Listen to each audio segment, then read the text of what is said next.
Hello everyone. So today we're going to look at a more detailed way of structuring an introductory paragraph. I apologize if you see like a little furry brown thing. That's my dog walking around. So let's bring up our image again, the upside down triangle.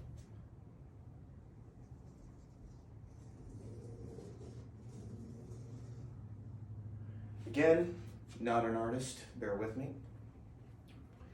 So we talked in the last video about our thesis statement.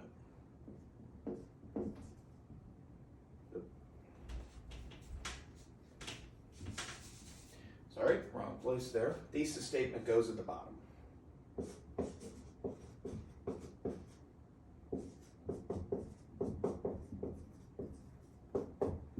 Our opener goes up here at the top, or our hook.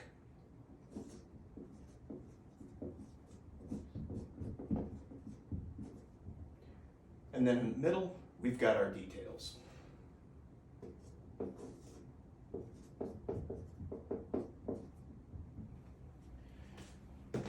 So, we talked briefly about this in the previous video, but let's say, for example, we were doing, a comparison contrast of some type. So if we were comparing, for example, it's in the morning and I'm hungry, so why don't we say we were comparing Chick-fil-A and Raising Cane's. So for me, I grew up not in Louisiana. I grew up mostly in North Carolina, and until a couple of years ago, we didn't have Raising Cane's there. There's still not a whole lot of them. So I grew up primarily with Chick-fil-A, and I don't know how new Chick-fil-A is down here, but I imagine a lot of you grew up, with Raising Cane's instead of Chick-fil-A. But so let's take a look. If we're comparing and contrasting those two, what would make a strong hook or a strong opening statement? Well, you want to think about what are the things that they have in common. So, at the end of the day, our opening statement or our hook should probably have something to do with fried chicken, right?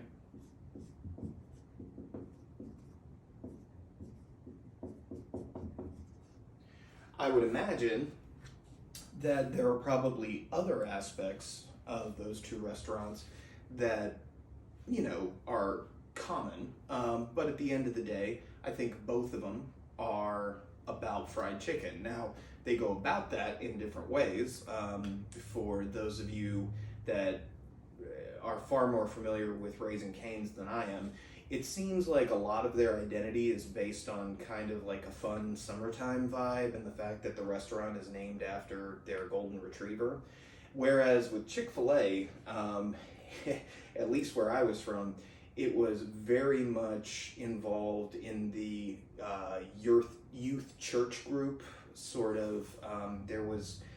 It didn't have to be, but there was sort of a religious element, to the entire Chick-fil-A operation. And I've never worked for them, but I've had a lot of students that worked for them, and they definitely seem to think that. So at the end of the day, your hook probably should have something to do with fried chicken, which could sound anything like, for example, although there are many options all over the world, one thing that humans tend to do with chicken is deep fry it, or no matter what form you might find chicken in, most of the time you can find it fried as opposed to baked or roasted or rotisseried or, whatever. So the fact that they both have fried chicken would probably, for me, be something that I would focus on in my hook, because not only is it something that they have in common a tremendous amount, but it's also something that's sort of universal, unless you're vegan or vegetarian, that is attracting you to those restaurants.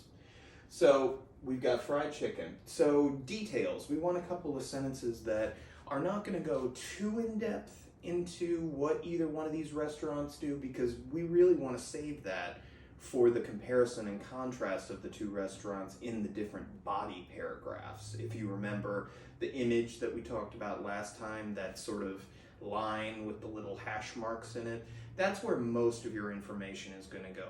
But what would work really well here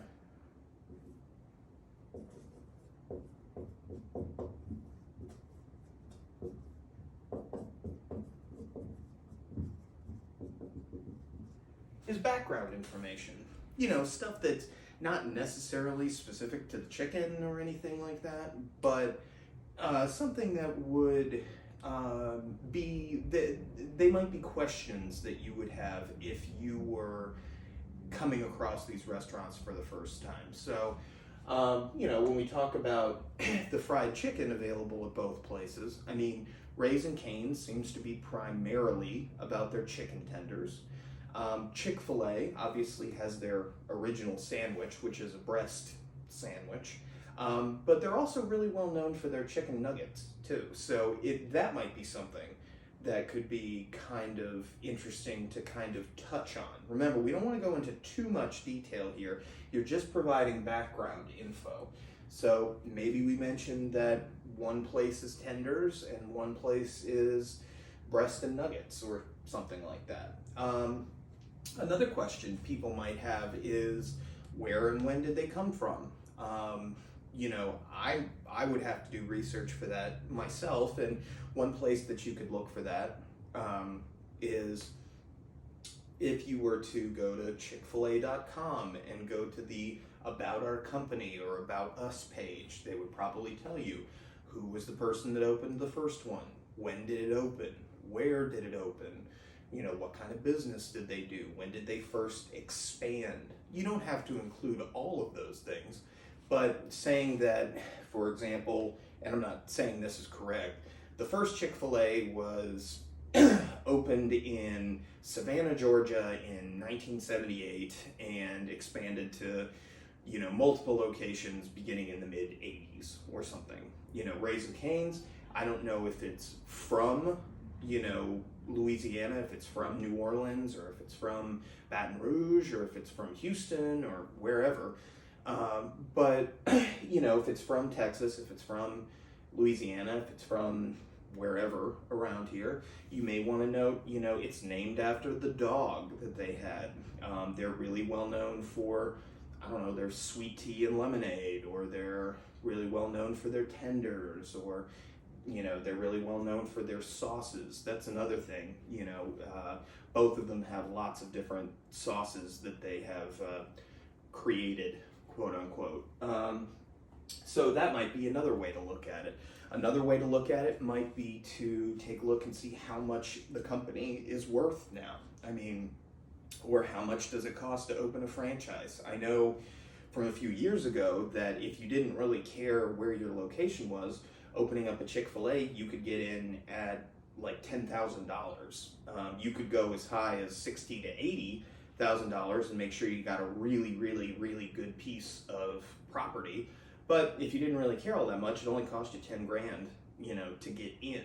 So how much it makes, how much it costs, that kind of thing, you know, what are the employee pipelines, you know, where do you get your employees would be maybe another thing to touch on. But again, we're not trying to do actual research in here. We're just trying to give some background to make our thesis statement and our hook make sense.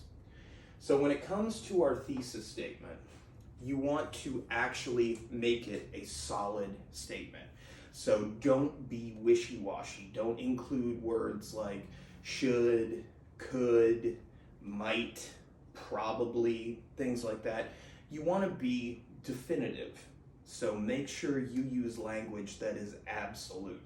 So, for example, let's say that in your body paragraphs. You were going to talk about the different types of sauces that they make, the different origins that they had, and their current value as companies. So you may say number one would be sauces. Number two would be, oh shoot, what did I say? Number two would be origins. Knew I'd get there if I thought about it for a second. Origins. And number three would be the worth of the company. So if it's a publicly traded company, meaning it's on the stock market, what are their stock prices like? If it's not, then if it's a privately owned company, what is the value of that business in millions, or I don't think either one of them, I would say billions, but maybe, who knows? So what you need to make sure is that your thesis statement actually makes a definitive statement. And then if these are going to be your 3 body paragraphs, you want to make sure that each one of these things is mentioned in the order in which you're going to talk about it. So your introduction is paragraph 1. If this is paragraph 2, paragraph 3, paragraph 4, and then your conclusion is paragraph 5, then you want to mention these in the order they're going to come up. So one might say something along the lines of, when comparing Chick-fil-A and Raising Cane's, it is important to evaluate the similarities and the differences in their sauces, the origin of the company, and how much those companies are worth. So by saying that you're going to talk about those specific things and that you're going to talk about them in that order, it gives your reader an understanding of what's coming up. That way they don't get lost, there's nothing surprising, and most importantly, you've made some type of definitive statement about what this paper is going to be about. So remember, with your introduction, you want to go from broad or general to very, very specific. So you want to hook them with your opener, something about the universal love or the universal experience of fried chicken. Then our background information. What is it about these companies that makes them interesting or attractive or worthy of your investigation? And then your thesis statement, where you need to list out your specific ideas regarding what's going to come where in your body paragraphs. Make sure that you preview them to your audience in the order they're going to appear as paragraphs. So for this one, we would talk about in the second paragraph or the first body paragraph, the difference in the sauces and the similarities, if there are any. How are their origins different or the same for your third paragraph or your second body paragraph? And then what is the company's value in your third body paragraph or fourth overall paragraph? And then your fifth paragraph overall will be your conclusion. All right, so remember, when we're creating our conclusion, the only thing we're going to do is flip this thing upside down so that our thesis statement, reworded, not identical, says the same thing, but not with the exact same words, will be first in our conclusion, then our details, and then instead of an opener, we'll end with a generalized global closer that will appeal to the mass majority of people. All right, so this is a deeper look into introductions. In the next video, we'll take a look at a deeper look into an example of a body paragraph. All right.